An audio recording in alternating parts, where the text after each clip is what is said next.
Hi friends, welcome to రేమచ్చ YouTube channel. తొలి టెస్ట్లో బంగ్లాదేశ్ని అయితే చిత్తుగా టీమిండియా ఓడించడం జరిగింది. ఆల్రౌండర్ ప్రదర్శనతోనే రవిచంద్రన్ అశ్విన్, అదేవిధంగా రవీంద్ర జడేజాలు అయితే ఆకట్టుకోవడం జరిగింది.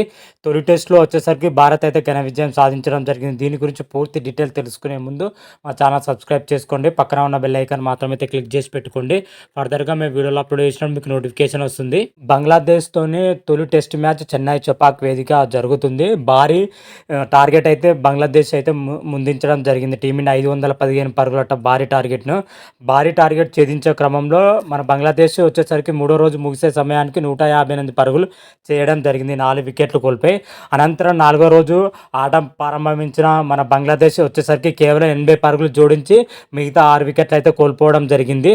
ముఖ్యంగా బంగ్లా వచ్చేసరికి 234 పరుగులకి ఆల్అవుట్ అవడం జరిగింది. ఇంత తక్కువ స్కోర్లో మన బంగ్లాదేశ్ అవుట్ చేయడంలో మన రవిచంద్రన్ అశ్విన్ కీ రోల్ పోషించారని చెప్పుకోవచ్చు. రవిచంద్రన్ అశ్విన్ మాయాజాలంతో బంగ్లా బ్యాటర్లకు అయితే చాప చుట్టేశారని కూడా చెప్పుకోవచ్చు. ఏ దశలో కూడా బంగ్లా బ్యాటర్లు అయితే కోలుకోలేని దెబ్బనైతే రవీంద్ర జడేజా, అదేవిధంగా రవిచంద్రన్ అశ్విన్లు అయితే దెబ్బ కొట్టారని కూడా చెప్పుకోవచ్చు.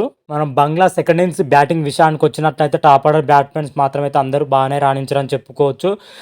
జైర్ హసన్ కానీ, సహమ్మద్ ఇస్లాం కానీ, నవముల్లా షాంటో కానీ, అదేవిధంగా సకిబుల్ హసన్ వంటి ప్లేయర్స్ మాత్రమైతే అద్భుతంగా రాణించడం జరిగింది. ముఖ్యంగా జైర్ హసన్ వచ్చేసరికి 47 బంతుల్లో 33 పరుగులు చేయడం జరిగింది.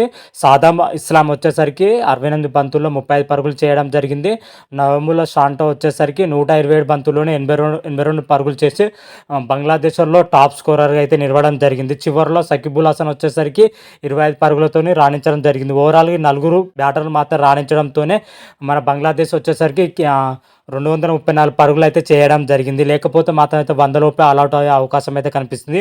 మిగతా బ్యాటర్లు మాత్రం అయితే అనుకున్నంత స్థాయిలో రాణించలేకపోయారు. అందరూ కూడా సింగిల్ డిజిట్కి అవుట్ అవ్వడం జరిగింది.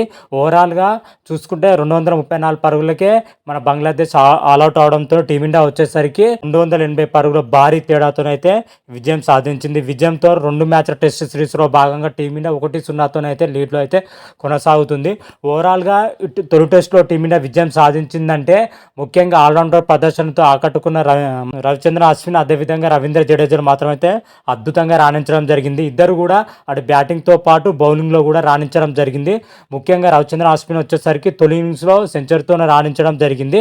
అదేవిధంగా సెకండ్ ఇన్నింగ్స్లో వచ్చేసరికి మన రవిచంద్రన్ అశ్విన్ 6 వికెట్లతోని బంగ్లా బ్యాటర్కి అయితే చుక్కలు చూపించడం జరిగింది. అదేవిధంగా రవీంద్ర జడేజా విషయానికి వచ్చినట్లయితే తొలి ఇన్నింగ్స్లో వచ్చేసరికి 86 పరుగులతో రాణించగా తొలి ఇన్నింగ్స్లో వచ్చేసరికి 3 వికెట్లతో రాణించడం జరిగింది. అదేవిధంగా సెకండ్ ఇన్నింగ్స్లో వచ్చేసరికి మరీ 3 వికెట్లు తీయడం జరిగింది. ఓవరాల్గా రవీంద్ర జడేజా వచ్చేసరికి 6 వికెట్లతోని తొలి టెస్టులో అద్భుతమైన ప్రదర్శన అయితే కనబరచడం జరిగింది. ఇద్దరు ఆల్రౌండర్తోనే టీమిండియా అయితే విజయం దక్కిందని చెప్పుకోవచ్చు. అదేవిధంగా మరొక ప్లేయర్ వచ్చేసరికి జస్ప్రీత్ బుమ్రా బౌలింగ్లో మాత్రం అయితే బంగ్లా బ్యాటర్లకు అయితే చుక్కలు చూపించడం జరిగింది. ఫస్ట్ ఇన్నింగ్స్ ఓవరాల్గా మన జస్ప్రీత్ బుమ్రా 4 వికెట్లతోనే రాణించడం జరిగింది. ఆకాశ్దీప్, మహమ్మద్ సిరాజ్ కూడా వాళ్ళ స్థాయి దగ్గర ప్రదర్శన అయితే చేయడం జరిగింది. ముఖ్యంగా మన టీమిండియా బ్యాటర్లు కానీ బౌలర్ కానీ సమిష్టిగా రాణించడంతోనే విజయం దక్కిందని చెప్పుకోవచ్చు. ఒకే ఒక డిసప్పాయింటెడ్ ఏంటంటే టీమిండియా స్టార్ క్రికెట్ అయిన రోహిత్ శర్మ, అదేవిధంగా మన విరాట్ కోహ్లీ మాత్రమైతే రాణించలేకపోయారు. వీళ్ళిద్దరు మాత్రం ఒక చిన్న డిసప్పాయింటెడ్ మాత్రమైతే ఉందని చెప్పుకోవచ్చు.